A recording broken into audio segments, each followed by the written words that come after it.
Hey everyone, Rob from Southgate Media Group here. Before we get started with this podcast, we have a quick message. If this is your first time checking out the show, we love that you found us and we really hope you enjoy it. What we have to say is for the subscribers, if you enjoy our shows, would you please donate to help keep these going?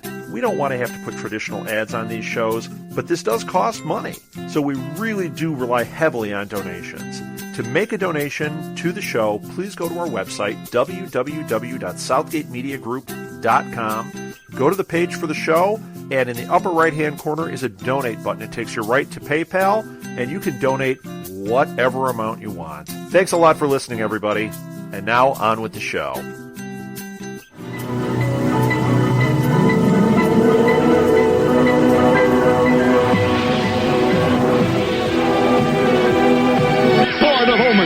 Give me sight beyond sight. Greetings, Starfighter. You are about to listen to the totally super awesome 80's Reboot Overdrive podcast. Always remember, no matter where you go, there you are. Ready Player One. Hey bud, let's party. Hello, this is Dave, and I am doing my first ever solo podcast of 80's Reboot Overdrive. What I've got for you on this episode is a recap of the 35th birthday celebration that I went to at level 257, and a topic that's been long overdue, which is to talk about the cartoon from the 80s, the Visionaries. The Visionaries one is definitely one that I've been wanting to get to for quite some time, but unfortunately those that I do ask either aren't interested in talking on a podcast, so they do remember it, but they just don't want to hear themselves with their voice on a podcast, or we just haven't been able to coordinate a time. So this is me just hopefully not rambling too much, but giving you some cool factoids about the Visionaries and kind of my feelings towards that cartoon. The celebration for the 35th birthday of Pac-Man, that was just a wonderful surprise. I've done past podcasts with David Bishop, Jerry Buckner, Walter Day, and throughout this whole conversations, they've been giving me the idea of coming to the 35th birthday celebration at level 257 to celebrate Pac-Man. I decided to take them up on that offer and actually meet in person a few of the guests that I had talked to previously, and luckily they did remember me. That's always a good sign. And this is me just recapping the evening. So it's just going to be a brief discussion on that, but then the majority of the episode is going to be about Visionaries. So please stay tuned, and hopefully you enjoy this. You're listening to 80's Reboot Overdrive. It's a show about the 70s, but updated. And I am going to give you just a brief synopsis of the level 257 birthday celebration that I went to last night, which was a celebration of 35 years of Pac-Man.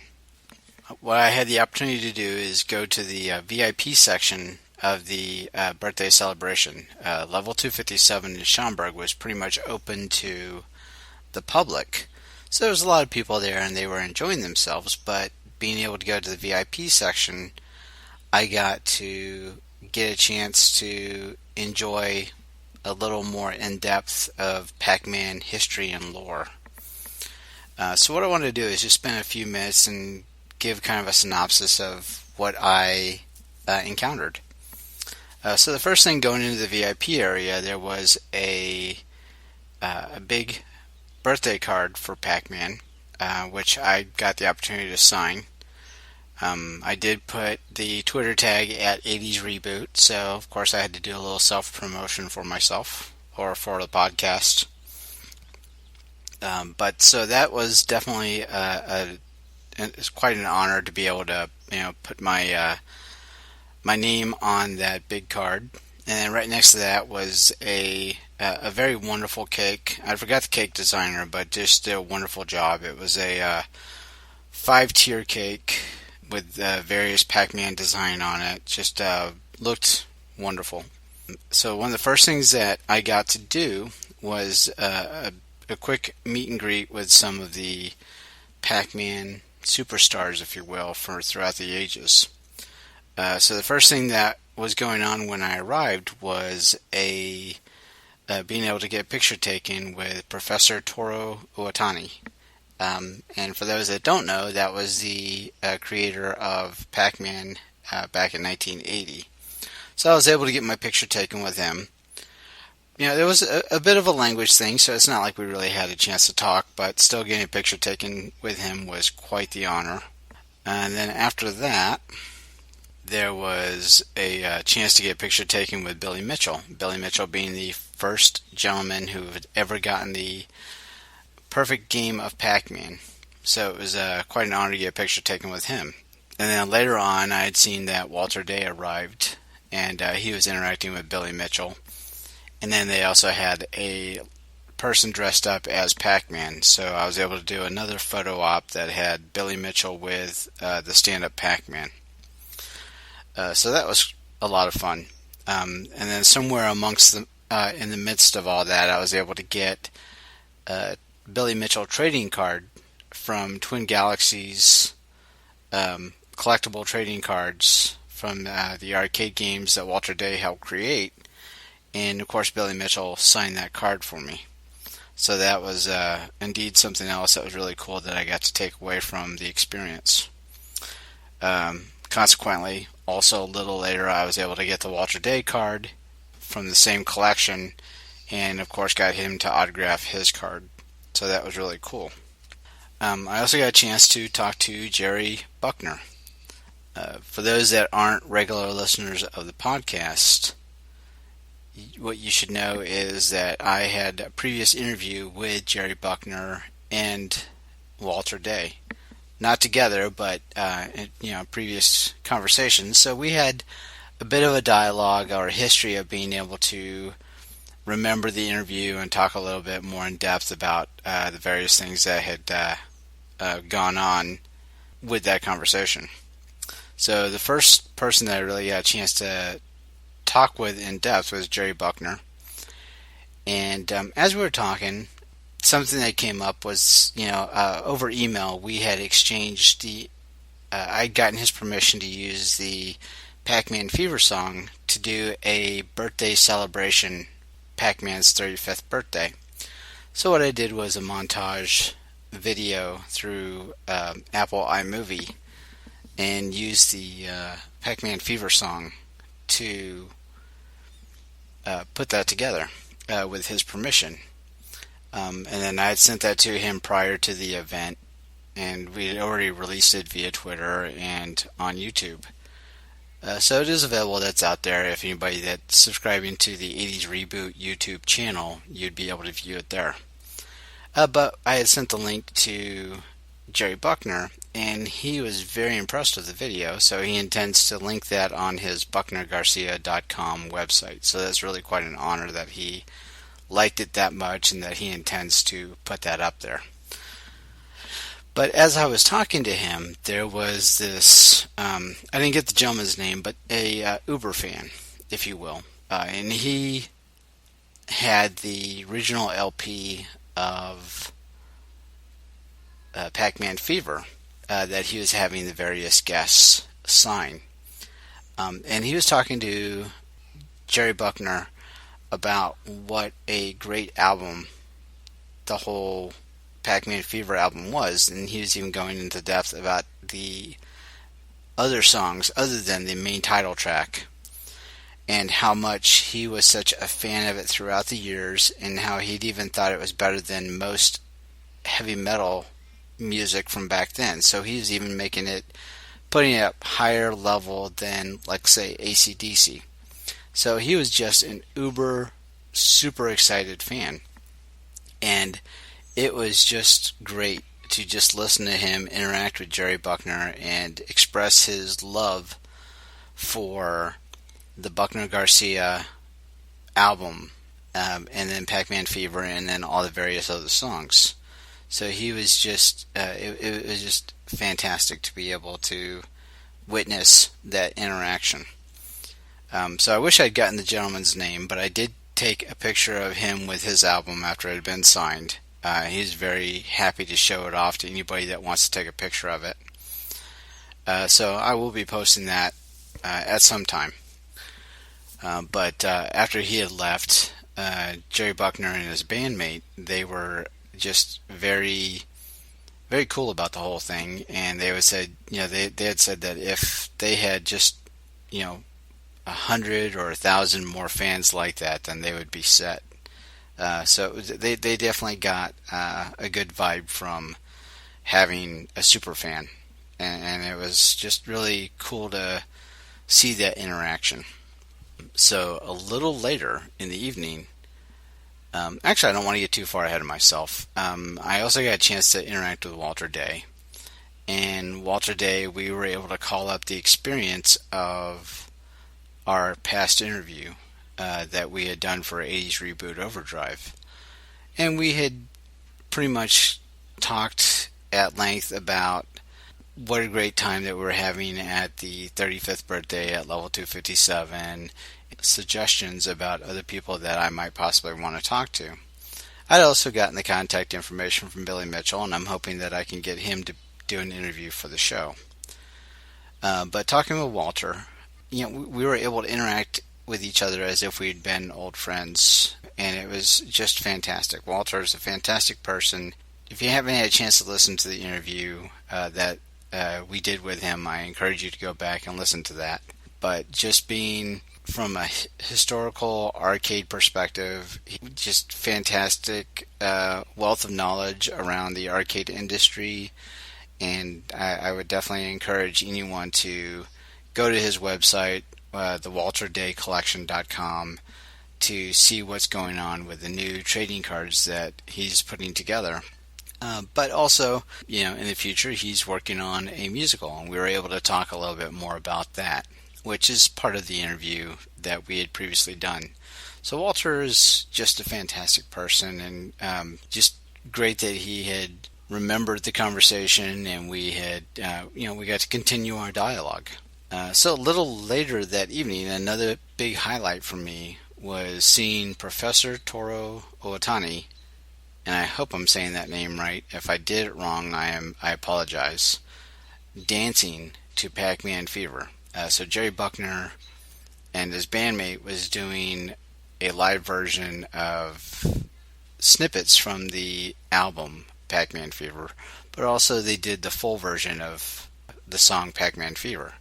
While that was playing, Professor Toru Owatani came out and danced, and it got the crowd very excited, and I was able to record that with my phone. So of course I'll be posting that later on, but that is just, it was great to watch, and just one of the highlights for the evening was being able to see the creator of Pac-Man dancing on the dance floor to the song Pac-Man Fever. So it was definitely just a lot of fun. I enjoyed myself.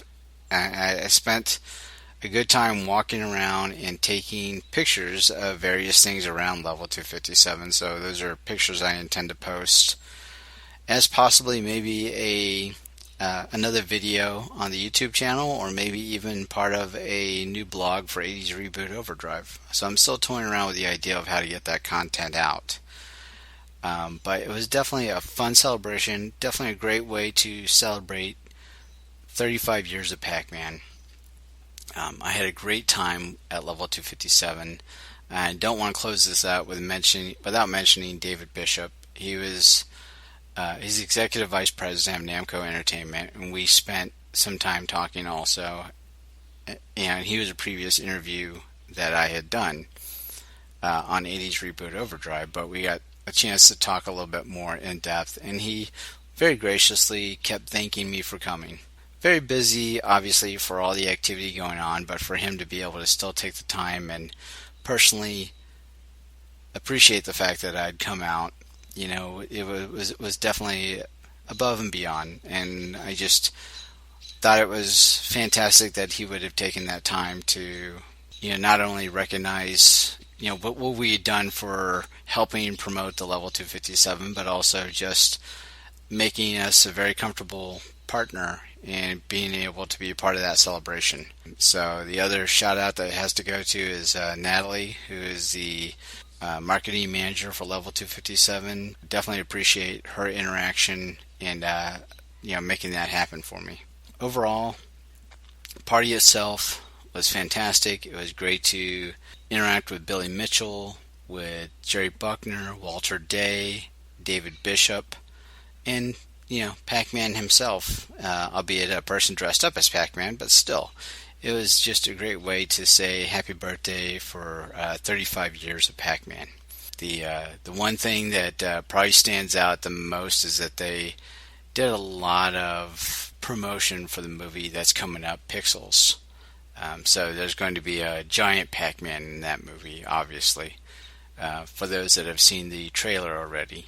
Nonetheless, Pac-Man's predominant in that they chose that as an opportunity to help promote that a little bit. And there was actually a green screen area that you could get your picture taken, and it looked like a big Pac-Man's coming out behind you, kind of attacking the city. So I did that with the Pixel sunglasses, which is kind of like 8-bit sunglasses that I think a lot of people have seen, but they were in the goodie bag for the VIP area. So I had those on in the picture for Pixels. So that was definitely a very cool aspect of it also. The only other thing that I did of significance was I just walked around Level 257 and enjoying the various aspects of that facility and taking some random pictures of the various Pac-Man related items. So that's why I'm thinking that I might be posting a montage video that will include that clip of Professor Toru Owatani dancing to Pac-Man Fever, because there's plenty of pictures that I took. The only other thing that was just really stuck out in my brain that I just thought it was really great to see was Walter Day in they don't call it an arcade, they call it Lost and Found.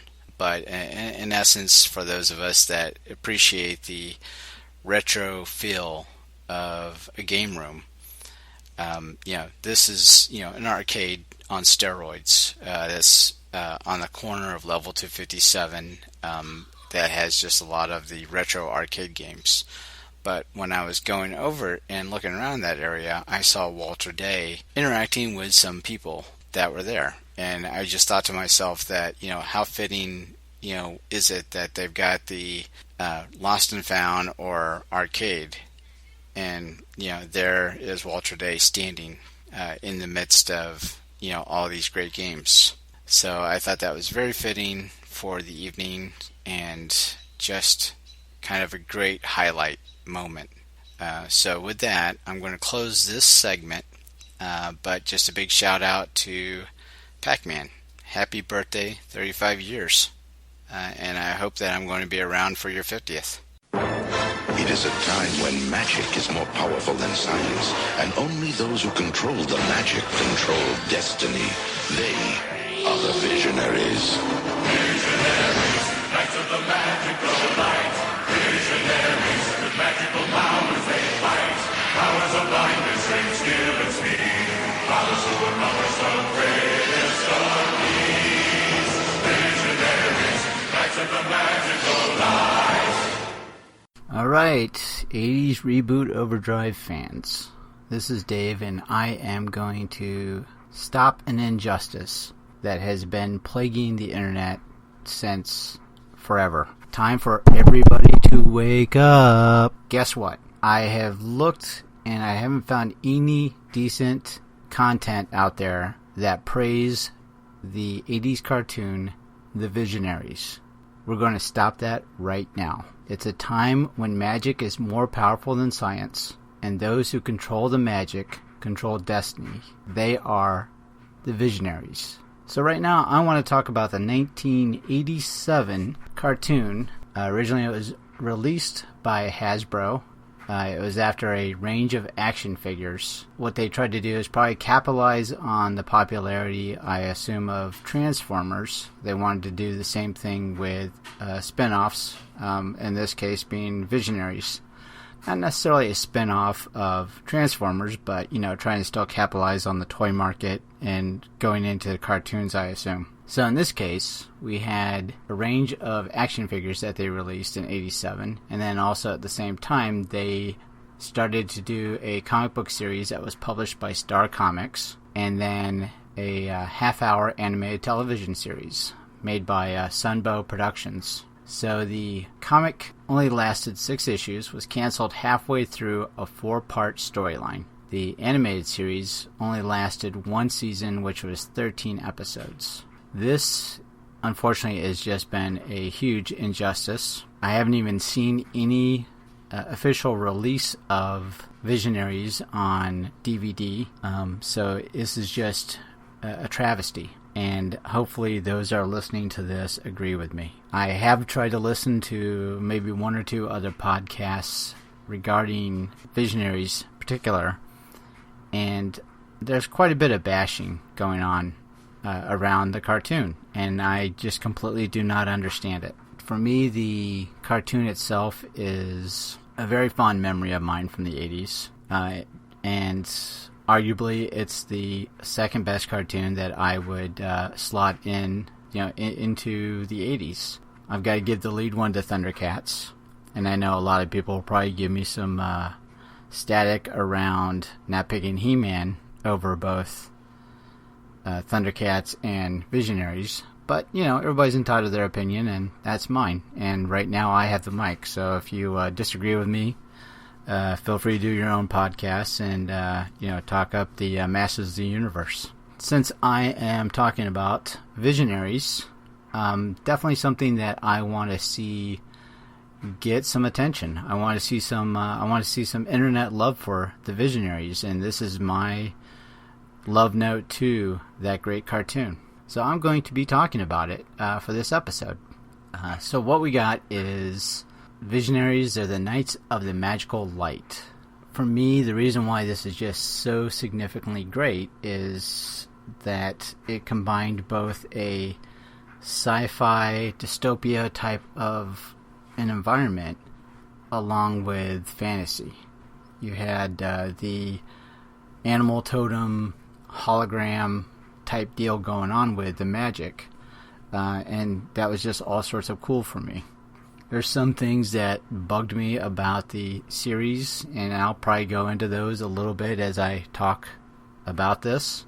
But for now, overall, I gotta say that there's just an overall great cartoon, and it's a shame that this hasn't lasted longer than 13 episodes. In fact, I even read on Wikipedia that the comic book, although it only lasted 6 issues, was canceled halfway through a 4-part storyline. I don't get that. I just don't understand why that would be the case. I thought it was a very awesome cartoon, and I miss it dearly.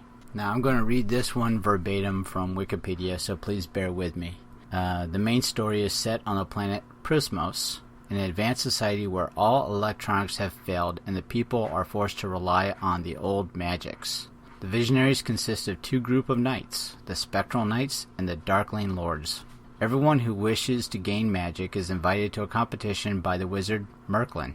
After surviving traps, dangerous creatures, and each other, survivors on both sides are rewarded. The front plate of their armor is embedded with unique animal totems, which they can turn into. The animals were selected by Merklin based on their personalities or abilities they exhibited during the competition. So some of these knights also have some power staffs that they get magic from, and I'm actually going to go through and talk through each character and give you a little more information about some of the voice actors that did those characters. And then those that did not have power staffs, they had the ability to control vehicles. So very interesting premise. It was great that they were to still highlight technology use, but also in a magical way. So thereby combining sci-fi and fantasy into a whole great cartoon. So we're going to start our discussion with the good guys, the Spectral Knights. So the leader of the Spectral Knights is Leoric. He's the I guess, Prince of New Valaric, but in the comic book they identified him as being Mayor. He possesses the animal totem of the lion. His power staff bestows the power of wisdom. Pretty much the only thing that bugs me about it is his name. In fact, there's going to be a lot of that theme about things that I don't like about Visionaries. In this case, Leoric has the Leo name in it, so it has a very, not only leader, but the lion kind of mentality already built into the name. I just think that if those that were creating the cartoon series could have been a little more creative with the names. In fact, I'll probably be bringing that up just way too often here.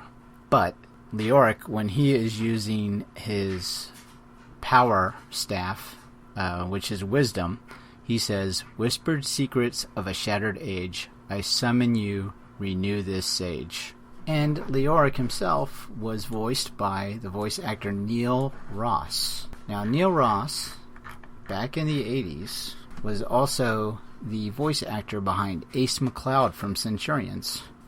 We also had him as Howard Sands in Gem, and a few things that I didn't realize that he did was in G.I. Joe, he played Shipwreck, Dusty, Buzzer, and Monkey Wrench. So the guy has a lot of 80s cred for voice acting. Oh, and Mean Gene Okerlund from Hulk Hogan's Rockin' Wrestling. So the guy has definitely done his chops with various 80 iconic cartoons. So in this case, being Leoric, I assume he would have been right at home at taking the lead of the helm of the Spectral Knights. Next up, we're talking about Ekdar. He is Leoric's lieutenant. He was also a police officer, or policeman, before the city of Valaric had lost all its technology and everything stopped running. So he possesses the totem of the fox. So he has no staff, but he does possess the ability to drive the Lancer cycle. And in the comic book, he actually has a spell that he can run that protects the Lancer cycle called Protection. And his chant is shield this craft from one and all, reflect, deflect, depose, and fall. So it was never actually used in either the cartoon or the comics, so I don't know where Wikipedia got this information, but still cool nonetheless. Voice actor for Ekdar was Michael McConaughey. And I hope I said that right, and if I did it wrong, then I'm sorry to that voice actor. But he also gave us the voice of Lexor in Visionaries, and he was also cross-country in G.I. Joe. Next up, we're talking about Feral. He's actually the youngest of the Spectral Knights, and he's got the totem of the wolf. So he's definitely your young character that a lot of the more experienced characters will have to explain things to during the cartoon. So you'll get the general idealistic kind of youthful questions that need to be explained, and it's a great way that a great writing tool for the various cartoons and comics back then, was being able to have that younger character that the older experienced characters were able to explain what was happening. He had no power staff, but he also had the main vehicle, which was the capture chariot, that he would be able to drive. His magical power that held for the capture chariot was the power of fire. So his chant was, draw upon the breath of stars and scorch the skies with fiery scars. And once again, the spell was never actually used in either the cartoon or the comic. So once again, I don't know where Wikipedia got that information, but still interesting. Voice actor was Beau Weaver, or Bo Weaver. Hopefully I'm saying that right. Back in the 80s, other than playing Mr. Feral here in Visionaries, the only other credit for him was playing Octane in Transformers, but also he was Superman in 1988. I could definitely give him some good cred for being the Man of Steel. Next up, we're going to be talking about Cryotech. And he is the oldest of the group, and he's got the animal totem of the bear. And he actually does have a totem staff that bestows the power of strength. So he gets to say, 3 suns aligned, pour forth their light, and fill the archer's bow with might. So definitely your token strong dude from the good guys, that of course being opposite the strong dude from the bad guys that we'll get into later, but that's Sindar. So having the animal totem of the bear, that's kind of an obvious one. He is voice actor Bernard Ehrhard. Now, Bernard Ehrhard, other than doing Cryotech, also was in Sky Commanders as General Lucas Plague. And probably the sad part, he was also a GoBot. He was Psykill in Challenge of the GoBots in 1984. So, other than that, he really does not have a lot of other 80s credentials other than being a thief and 'tis the season to be Smurfy. So, Bernhard Ehrhard didn't have a lot of the voice actor credits that we normally would see in the 80s. The character itself, Cryotech, just being the tall, strong guy, and the bear. The other cool thing about him is that he had the romantic relationship with Galadriel, and Galadriel being the only female knight of the Spectral Knights, who actually had the animal totem of the dolphin, but we'll get to her in a minute. But the funny part about Cryotech was that he was more of the domestic person from that relationship. I guess Galadriel didn't have a lot of the abilities of sewing, cooking that you would normally suspect of that time period, but Cryotech did. So it was an interesting angle for the writers to give that kind of yin-yang relationship of being the strong guy, but also being the strong domestic task person versus Galadriel, who's strong woman. So it was definitely a good, interesting take for the 80s to have that different switch out. Next up, we're going to talk about Witterquick. Witterquick is he's got the animal totem of the cheetah, and he's also got a power staff that is the magical power of light speed. His chant he gets to say is, "Sheathe these feet in the driving gale, make swift these legs, o'er land I sail." So Witterquick obviously has just a name that just screams for the fact that he's going to be the quick one.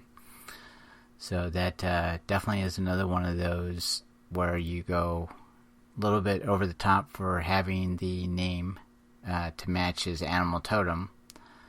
So it's almost as if Merklin, when he was giving out the powers, really didn't even have to think about it. He just matched the name to the animal totem. But nonetheless, we've got the voice actor Jim Cummings. Now, Jim Cummings, looking at BehindTheVoiceActors.com, has just a truckload of voice credits, but I'm only going to highlight the 1980 ones.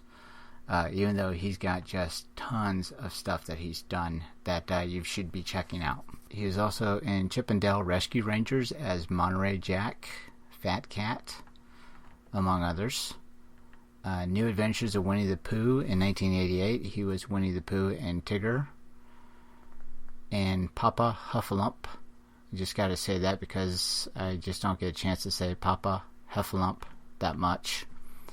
But most notably, other than Witterquick, he played Shredder in Teenage Mutant Ninja Turtles in 1987. So the same year he was doing Visionaries, he was doing Turtles. So good on him for doing that. He was also Zummy Gummy in Disney's Adventures of the Gummy Bears. And he also did a little bit with Transformers. He was Afterburner, Sharkticon, and Ripper Snapper. Great name, Ripper Snapper. So Witterquick being the quick one, so maybe our Tara comparison to Thundercats. Very cool character. Next up, we are going to be talking about Mr. Arzon. Has the totem of the eagle. He's also got a power staff, and it is the magical power of knowledge. And quite possibly the one that I like for the chant the best. A whim, a thought, and more is sought. Awake my mind, thy will be wrought. So he was done by voice actor Hal Rail. He, in the 80's, was in Little Muppet Monsters. He played Gonzo, Miss Piggy, and Animal. He did a stint in Transformers in 84 as Shrapnel, Snarl, Pipes, and Sweep. G.I. Joe in 85, he did Deep Six and Admiral Ledger. 1986, Prince Crotan in Defenders of the Earth. And probably the one that I remember him most from, other than Arzon, being Doyle Cleverlobe, Galaxy High School. 87, he was also in Bionic 6, which I did never watch, but he was Eric Bennett. So definitely a lot of cool stuff that he did as voice acting in the 80's. And we are going to round out our Spectral Knight revisit with talking about Galadriel. And like I said earlier, she was the only female knight among the Spectral Knights. She has the animal totem of the dolphin. And as mentioned before, she was love interest of Cryotech.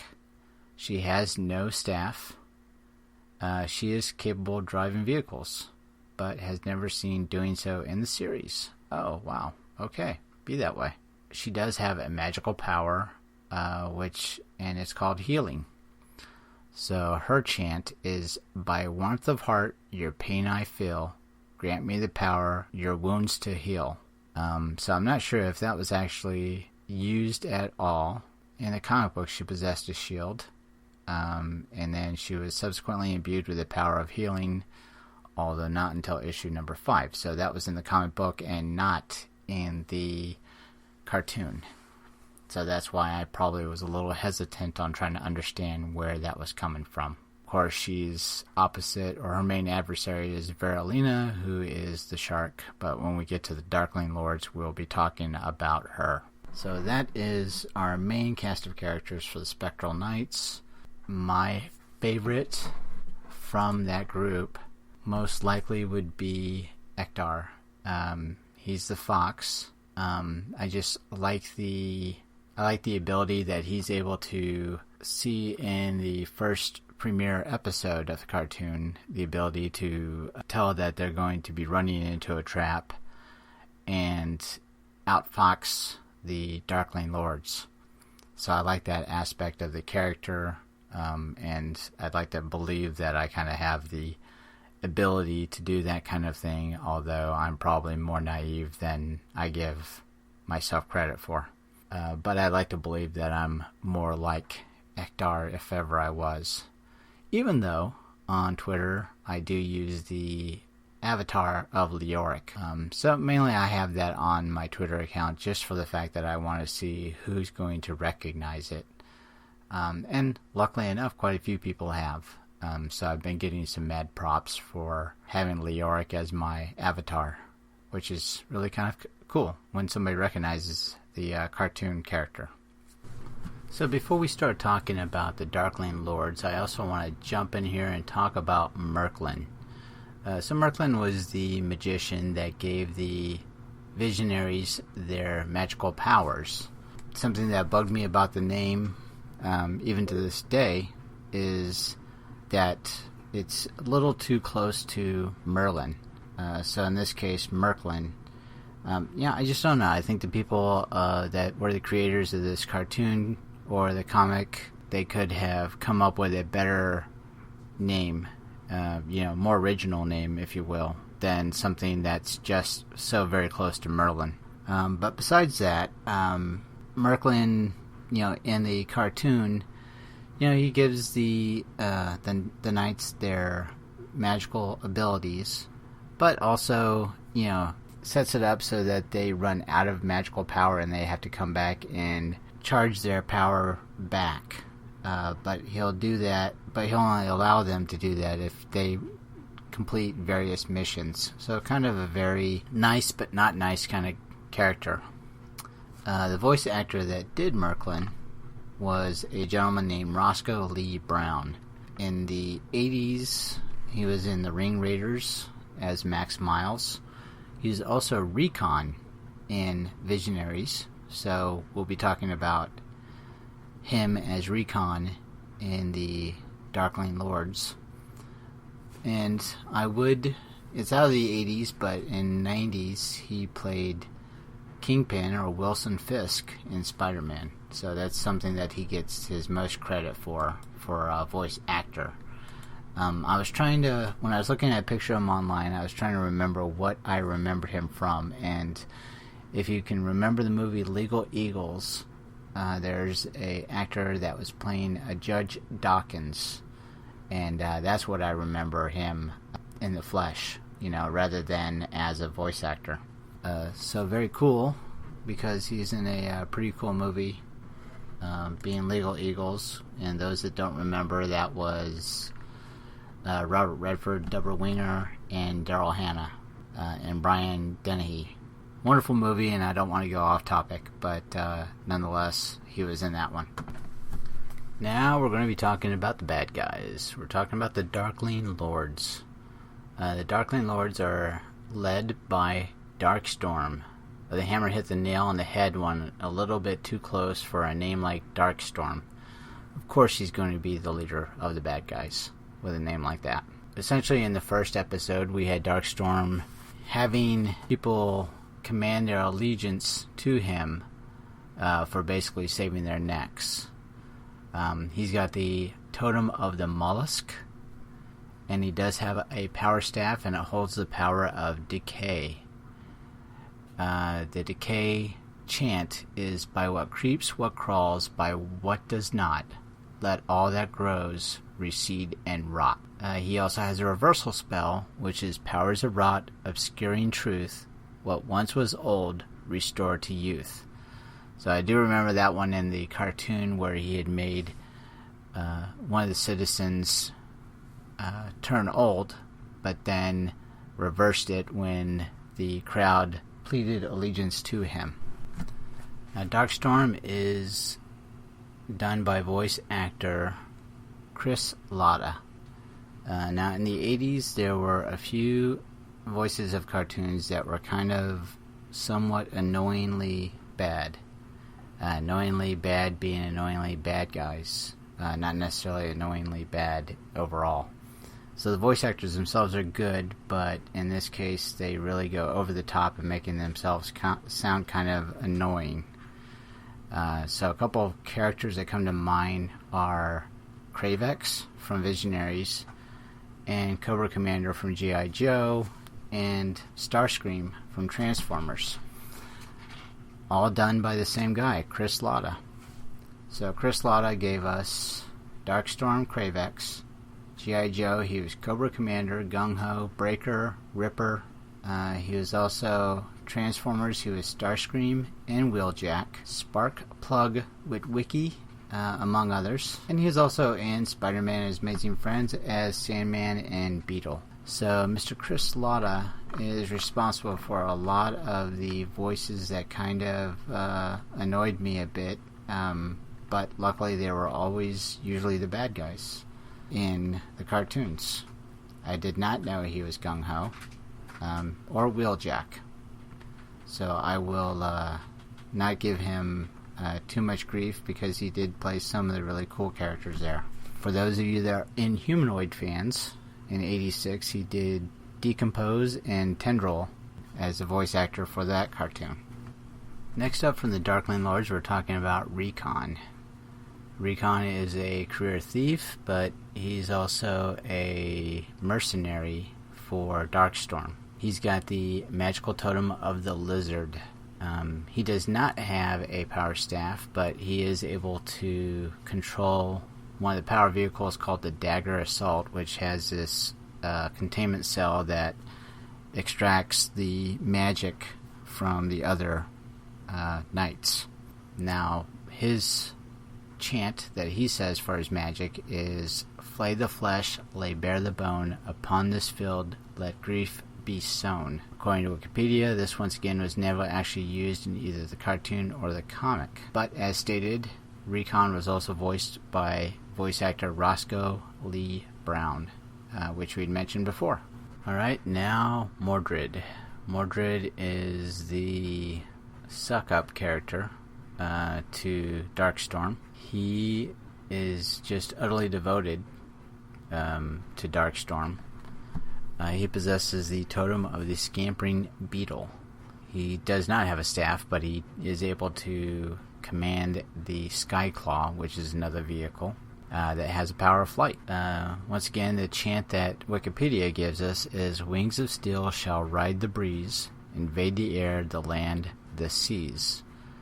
Once again, never actually used in either the cartoon or the comic. The voice actor that handled that was Jonathan Harris. If you watched Rainbow Bright in 1984, you would know him as Count Blogg. But most notably, I think what most people will know Jonathan Harris from was playing Dr. Smith from Lost in Space. Definitely a very notable actor in his own rights, besides playing the scampering beetle known as Mordred in Visionaries. Sindar is the oldest of the Darkling Lords, and considered the most dim-witted of the Darkling Lords, but he does have an occasional fondness for small animals, to make sure they don't get hurt. Sindar has the totem of the gorilla, and he has a power staff that invokes the power of destruction. So the chant that he gets to say is, "By nature's hand, by craft, by art, what once was one, now fly apart." And the voice actor for Sindar is Peter Cullen. Now, Peter Cullen has been just a well-known voice actor in the 80s, and I think most people that are listening to this podcast probably know him quite well. But, of course, we got to give credit where credit is due, and that is Optimus Prime as in Transformers. Let's see, there are so many other things to list for this guy throughout the 80s that I would probably take up the podcast just talking about him. But some of the big things that he had was Gritty Gummy from the Disney's Adventures of Gummy Bears. G.I. Joe, he was Xandar Airborne. He is also in the Ghostbusters, not the real Ghostbusters, but that other knockoff one, as Eddie Spence Jr. and Braddorat, among others. Let's see, he was in Saber Rider and the Star Sheriffs. Tons of stuff there. DuckTales as Bank Job Beagle and Admiral Grimmets. In Teenage Mutant Ninja Turtles, he was Sensei Smash, Ranger Roboto of Yogi and the Invasion of the Space Bears. Wow, never heard of that one.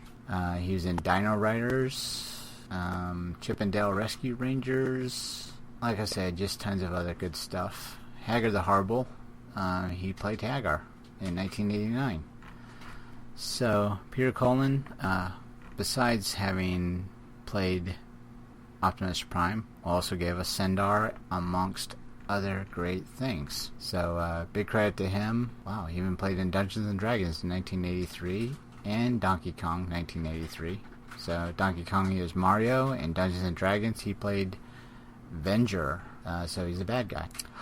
Oh, another interesting thing in the 80s, which you may not know about Peter Cullen, was he played Carr from Knight Rider in 1982.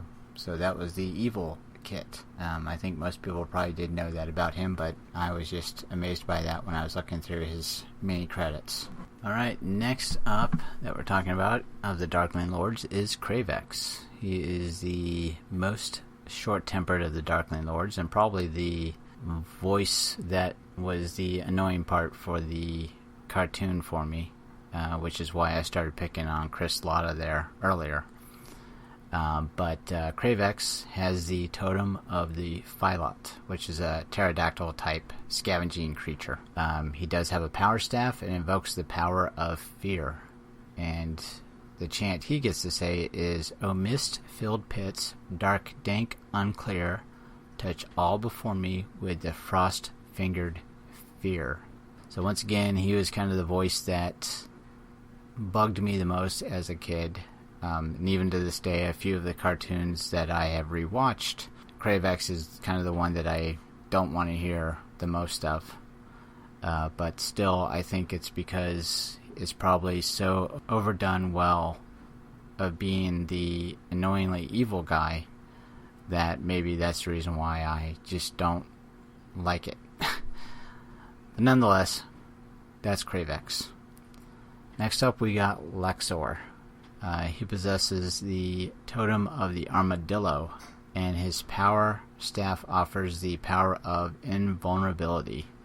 His magical chant is, "The arrow turns, the swords rebel, let nothing pierce this mortal shell." Having an armadillo and also having invulnerability definitely would be great powers to have. He is by voice actor Michael McGonaghy, which we talked a little bit earlier as the voice of Ekdar.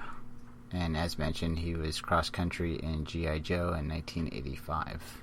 So we're going to wrap up our talk about the Darkling Lords with Verilina. Verilina being the only female of the Darkling Lords. She has the Totem of the Shark. She does not have the staff, but she is capable of driving vehicles.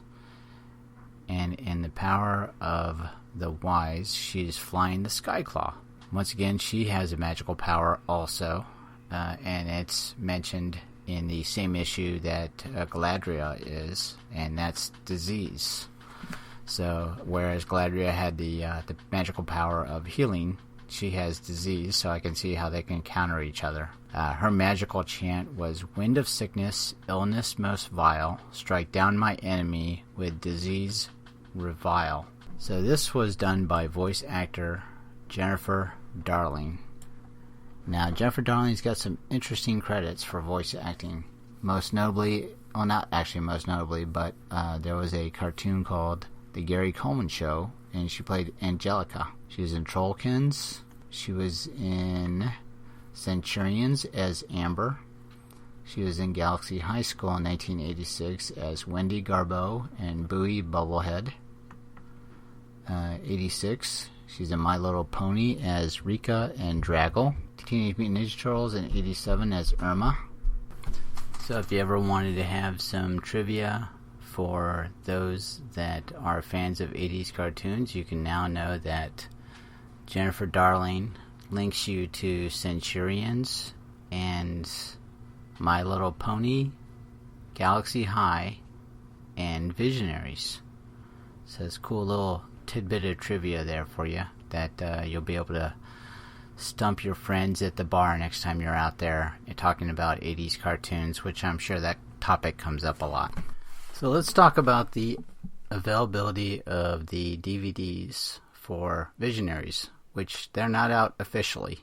But what I did was, when I went to C2E2 in Chicago, I had in my brain that I was going to buy the bootleg version of Visionaries. So when I went there, I had that intention that that's what I was going to buy. And when I go to the comic book conventions, I tend to comparison shop, so I don't buy it the first place that I see it. But I'll walk around and see if I could save a few bucks by doing a little bidding war against vendors. So I had found the bootleg versions of Visionaries on DVD in 2 different vendor locations. And the going rate was about $25. It really wasn't much of a bidding war type thing that I could have gotten going, because I think one was $30, the other one was $25, so there was kind of a clear-cut winner already. But as I was standing there, I had the DVD case in my hand, and as I observed, that it was a very cheaply done scan of various pictures from the cartoon. Not very well done, but I was more along overlooking that concept. But as I was standing there, there was a lady that was shopping in the same vendor, and she had very softly told me, she goes, "Just to let you know that last year I had bought a bootleg of another cartoon from these guys, and essentially what it was a blank DVDs that were burned onto the cartoons were burned onto the blank DVDs without even a label, without even any kind of marking on the DVDs that indicated that's what was on those things. I'm holding this, the Visionaries DVD in my hand, and before I'd even gone to the show, I had already committed that I was going to buy these. But then my greater good started to come to me and realize that I have the technical ability to do the exact same thing, and it wouldn't cost me as much. All it would do is cost me some time. In essence, even if I were to download the Visionaries cartoons from another source on the internet, which I'm very capable of doing, don't tell anyone, then more likely I wouldn't even put it on a DVD. I would just have it on my computer to rewatch at my pleasure. So it turns out that I didn't really even need the DVDs in the first place, because I would be able to find that stuff online. So I talked myself out of the primary purchase that I was going to do at C2E2, which was going to be the Visionary bootleg DVDs, which is kind of an interesting story that you already have in your mindset that you're going to do something like that, but then buyer's remorse before you even buy kicks in, which is kind of funny. But now I also want to talk about the toys. I had all of the Spectral Knights at one time. And I believe I may have purchased them later on in life. Or actually, no, I did buy them in the 80s. And I remember I had them stored in a potato chip tin for years. 10 years ago, I sold those. I sold the set on eBay. Since I've done this resurgence of, or reliving the 80s with this podcast, I wish I never would have done that. I totally miss my Visionary action figures, and for those that haven't seen those, they're action figures that look like the Knights, but on their chests they have the holograms. So anytime you can combine an action figure and a hologram, it's just an ideal world for a kid. At least it was for me anyway.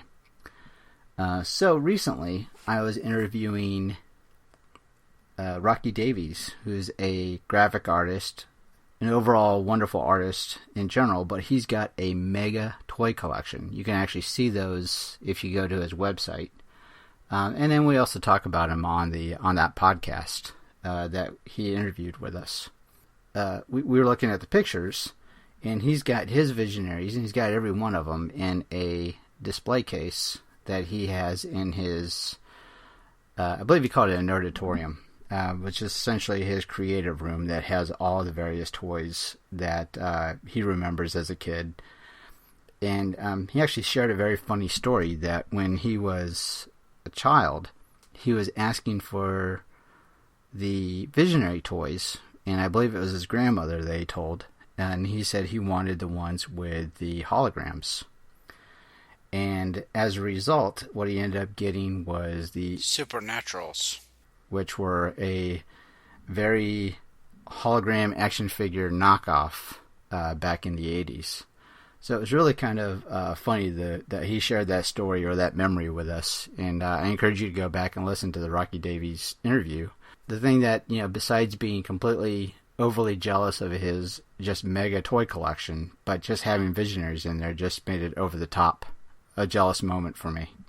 So that was definitely something that I remember very fondly as the toys. I love the toys as just an offshoot of the cartoon, which I know the toys came first, but then after seeing the cartoon, of course, I had to have the toys. I just wish there was more people that back in the 80s would have felt the same way, because maybe it would have gone longer. So I definitely do miss the Visionaries. Other than me picking on the names and one of the voice actors earlier, it's definitely a fond memory for me, and I really wish that somebody would take that property and do something with it, and take it to like another iteration of more comic books, or maybe another cartoon. I don't necessarily need a reboot, but just a continuation of Visionaries. So if anybody that's listening to this feels the same way, please let me know.